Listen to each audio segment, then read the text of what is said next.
नमस्कार मंडळी, कसे आहात सगळे? तर पहिलंच सांगते की कमेंट करायला अजिबात विसरू नका. त्यानंतर एक लाईक, एक सबस्क्राईब करायलाही विसरू नका. तुमच्या ह्या सपोर्टमुळे मी नवीन नवीन व्हिडिओ अपलोड करायला मलाही चालना मिळते आणि खूप छान वाटतं. तर माझे नवीन नवीन असेच व्हिडिओ येण्यासाठी तुमची साथही मला तेवढीच गरजेची आहे. तर आज वांगी बघून तुमच्या लक्षात आलंच असेल की मी काय बनवते. तर वांगी भात झटपट आणि एकदम साधा सोप्या पद्धतीने मी इथे दाखवलेली आहे रेसिपी. तर मी सगळं साहित्य तुम्हाला दाखवलंच आहे. सगळे खडे मसाले, आलं लसूण पेस्ट, ओली मिरची, उभा चिरलेला कांदा, टोमॅटो, कोथिंबीर. तर तेल गरम केलं, त्यामध्ये खडे मसाले घातले, छान परतवून घेतले. त्यानंतर आलं लसूण पेस्ट, आपलं मिरची आणि उभा चिरलेला कांदा. अशा प्रकारे वांगी भात एकदा बनवून बघा आणि मला कमेंटमध्ये नक्की सांगा.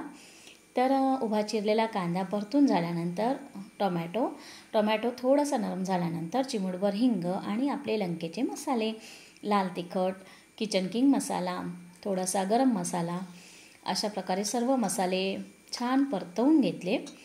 त्यानंतर त्यामध्ये वांगी घालायची. ही बघा, वांगीही छान परतवून घ्यायची आणि अशा प्रकारे परतवून झाल्यानंतर त्यामध्ये थोडंसं मीठ घातले, म्हणजे जेवढं आपल्याला वांग्याला छान लागेल एवढंच.